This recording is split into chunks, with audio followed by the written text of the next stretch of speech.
Exercise 3.4ல 17th sumல second option பார்க்கலாம். second option என்னன்னு பார்த்தீங்க அப்படின்னா cos a plus b into cos a minus b is equal to cos square a minus sin square b is equal to cos square b minus sin square b.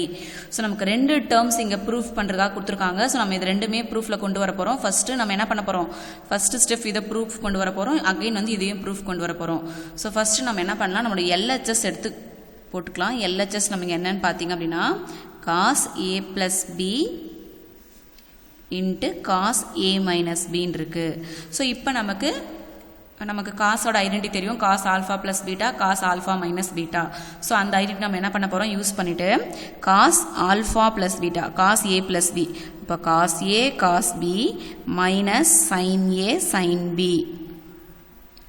இதுதான் first டேர்மோட நமக்கு ஐடென்டிட்டியோட expansion. Second term நமக்கு என்னது, cos a minus b, அப்போ cos a cos b plus sin a sin b, cos a cos b minus sin a sin b. So இதனோட expansion cos a cos b plus sin a sin b. So இப்போ நீங்கள் பார்த்தீங்கன்னா a minus b a plus b. So already நம்ம பார்த்தோம் இல்லையா, a minus b first வந்தாலும் பரவாயில்ல, second வந்தாலும் நமக்கு a plus b a minus b format இருந்தாலே நமக்கு a square minus b square நம்ம ஃபார்முலாவை யூஸ் பண்ணிக்கலாம். ஸோ இப்போ நமக்கு ஏன்னா நமக்கு என்ன, நமக்கு இங்கே cos a cos b, இங்கே cos a cos b, first term ரெண்டுமே சேமாக இருக்குது. அதே மாதிரி b sin a sin b sin a sin b இருக்குது. அப்போ நம்ம என்ன பண்ணலாம், இங்கே cos square a cos square b minus sin square a sin square b, ஓகேவா, a square minus b square format நம்ம கொண்டு வந்துட்டோம். ஸோ இதை வந்து நான் ஈக்குவேஷன் நம்பர் 1 அப்படின்னு எடுத்துக்கிறேன். சரியா, ஈக்குவேஷன் நம்பர் 1. ஸோ இதில் வந்து நான் நெக்ஸ்ட் ஸ்டெப் நான் என்ன பண்ணுறேன் அப்படின்னா, இந்த காசை வந்து இன் டேர்ம்ஸ் ஆஃப் நான் என்ன பண்ண போகிறேன், இதே நம்ம ரெண்டு ஸ்டெப்பாக நம்ம கொண்டு வர போகிறோம். ஏன்னா நமக்கு ரெண்டு ப்ரூஃப் கொடுத்துருக்காங்க இல்லையா. ஸோ நமக்கு இதை என்ன பண்ண போகிறோம், ஃபஸ்ட்டு இதை கொண்டு வர போகிறோம், cos square A minus sine square V. சரியா, ஸோ அப்போ நமக்கு ஃபஸ்ட்டு டேர்ம் வந்து என்ன இருக்குது, காஸ் ஸ்கொயர் ஏன்னு இருக்குது. அப்போ காஸ் ஸ்கொயர் ஏவை அப்படியே வச்சுக்கலாம். இந்த காஸ் ஸ்கொயர் பி வந்து நான் இன் டேர்ம்ஸ் ஆஃப் சைன் மாற்ற போகிறேன். அப்போ காஸ் ஸ்கொயர் ஏ இதை வந்து நம்ம இன் டேர்ம்ஸ் ஆஃப் சைன் மாற்றுறோம்னா 1 மைனஸ் சைன் ஸ்கொயர் பின்னு கிடைக்கும் இல்லையா. அதே மாதிரி லாஸ்ட்டில் சைன் ஸ்கொயர் பி இருக்குது. அப்போ சைன் ஸ்கொயர் பி அப்படியே வச்சுக்கிட்டு இந்த சைன் ஸ்கொயர் ஏவை நான் என்ன பண்ணுறேன், 1 மைனஸ் காஸ் ஸ்கொயர் ஏன்னு எடுத்துறேன்.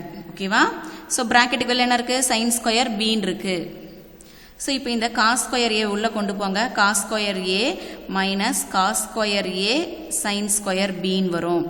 நெக்ஸ்ட்டு இங்கே ஒரு வெளில ஒரு மைனஸ் இருக்குது, இங்கே சைன் ஸ்கொயர் பின்னு இருக்குது. ஸோ இந்த ரெண்டு டேர்மையும் உள்ளே கொண்டு போகிறோம் ப்ராக்கெட்டுக்குள்ளே. அப்போ மைனஸ் சைன் ஸ்கொயர் பின்னு இருக்கும். அதே மாதிரி மைனஸ் இன்ட்டு மைனஸ் ப்ளஸ் ஆகிட்டு cos square A sine square பின்னு ஆகிடும். ஸோ இப்போ நம்ம இதில் எந்த டேர்மை கேன்சல் பண்ணலாம் பார்த்தீங்கன்னா, இது ரெண்டு சேம் டேர்ம் தான், cos square A sine square B, cos square A sine square B, ஒன்று ப்ளஸில் இருக்குது ஒன்று மைனஸில் இருக்குது. கேன்சல் பண்ணோன்னா cos square A minus sine square பின்னு கிடைக்கும். இது ஈக்குவேஷன் நம்பர் 2ன்னு எடுத்துக்கிறோம்.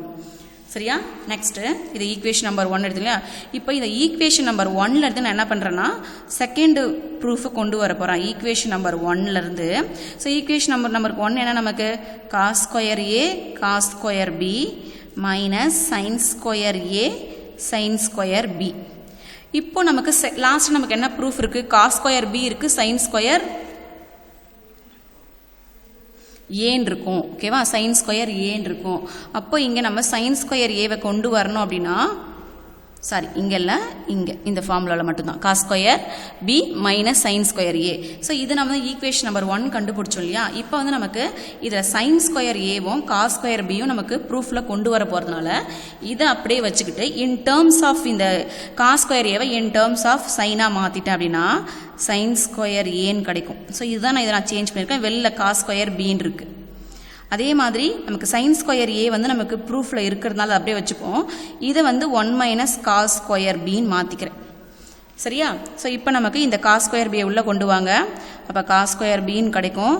மல்டிப்ளை பண்ணினா மைனஸ் வந்து sign square A cos square B. இதுதான் ஃபஸ்ட்டு போனோமா, இது செகண்ட் போனோமான்னு ஒன்றும் இல்லை. மல்டிப்ளிகேஷனில் 5 3 சார் ஒன்று தான், 3 5 சார் ஒன்று தான். அப்போ நீங்கள் மாற்றி கூட போட்டால் ஒன்றும் தப்பு இல்லை. அதே மாதிரி இங்கே வந்து நமக்கு minus sine square A into 1 இருக்குது. அப்போ மைனஸ் சைன் ஸ்கொயர் ஏன்னு கிடைக்கும். அதே மாதிரி மைனஸ் இன்ட்டு மைனஸ் ப்ளஸ் ஆகிட்டு நமக்கு sine square A cos square பின்னு கிடைக்கும். இப்போ ரெண்டு டேர்ம் செக் பண்ணால் இதுவும் சேம் டேர்ம் அப்போ கேன்சல் ஆயிடுச்சுன்னா ரிமைனிங் வந்து நமக்கு cos square B minus sine square A அப்படின்னு இருக்கும். இது நமக்கு லாஸ்ட் இது ப்ரூஃப். இது ஈக்குவேஷன் நம்பர் 3ன்னு எடுத்துக்கிறேன்.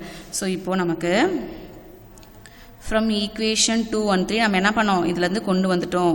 அப்போது நமக்கு cos A plus B into cos A minus B நம்ம என்ன கொண்டு வந்தோம் ஃபஸ்ட்டு செகண்ட் ஈக்குவேஷனில் cos square A minus sine square பினும் தேர்ட் ஈக்குவேஷனில் ஈக்குவல் டு இது. ஏன்னா நமக்கு இது ரெண்டுமே ஈக்குவல் வருது இல்லையா, ரெண்டு equal to simple. So third equation நமக்கு என்னது cos square B minus sine square A. So அப்போ நமக்கு இந்த ரெண்டு ப்ரூஃப்மே நம்ம கொண்டு வந்துடும் ஈக்குவேஷன் 2 ஈக்குவேஷன் 3ல. Hence proved. ஸோ இது நமக்கு ஈக்குவல் டு சிம்பிள். சரியா, ஹென்ஸ் ப்ரூவ்டு.